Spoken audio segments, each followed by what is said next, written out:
ലാം, ലാം അലിഫ് ഈ രണ്ട് അക്ഷരങ്ങൾ എങ്ങനെയാണ് എഴുതുന്നത് എന്ന് നോക്കാം.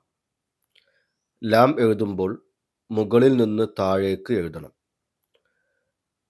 ലാം തനിച്ച് വരുമ്പോഴും ഒരു പദത്തിൻ്റെ തുടക്കത്തിൽ വരുമ്പോഴും ഇടയിൽ വരുമ്പോഴും വരയിൽ തന്നെയാണ് ലാം എഴുതേണ്ടത്. ലബീനുൻ എന്ന പദം ഇവിടെ എഴുതിയത് കാണാം.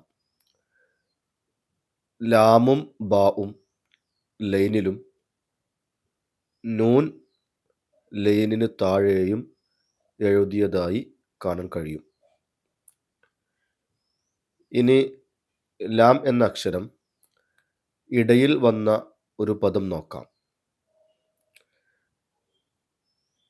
മില്ലത്തുൻ എന്ന പദമാണ് ഇവിടെ എഴുതിയിട്ടുള്ളത്. ഇവിടെ ലാം മധ്യത്തിലാണ് എഴുതിയത്. എഴുതുന്ന രൂപം ഒന്നുകൂടി ശ്രദ്ധിക്കാം. കൂട്ടി എഴുതുമ്പോൾ നേരെ മുകളിലേക്ക് എഴുതി പിന്നീട് അതേ വരയിലൂടെ തന്നെ താഴേക്ക് വന്നാണ് ലാം കൂട്ടി എഴുതേണ്ടത്.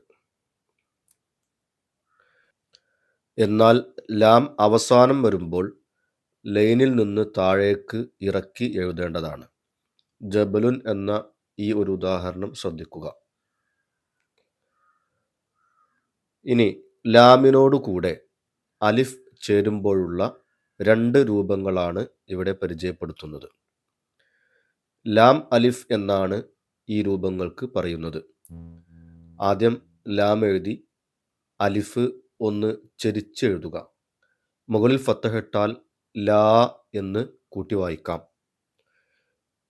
ഇനി ലാം അലിഫിൻ്റെ തന്നെ മറ്റൊരു രൂപം കാണാം. ഈ ലാം അലിഫ് എഴുതുന്ന രൂപം പ്രത്യേകം ശ്രദ്ധിക്കുക. ഇവ രണ്ടിലും ആദ്യം ലാമും പിന്നെ അലിഫായതുകൊണ്ട് ലാം അലിഫ് എന്നാണ് ഇവക്ക് പറയുന്നത്. ഇവ രണ്ടിനും ഫത്തഹ നൽകുമ്പോൾ ലാ എന്ന് നീട്ടി വായിക്കും. ഇനി മറ്റൊരു രൂപം കാണാം. ലി ആ എന്നാണ് ഇത് വായിക്കുന്നത്. ഇപ്പോൾ ല ഈ എന്നായി.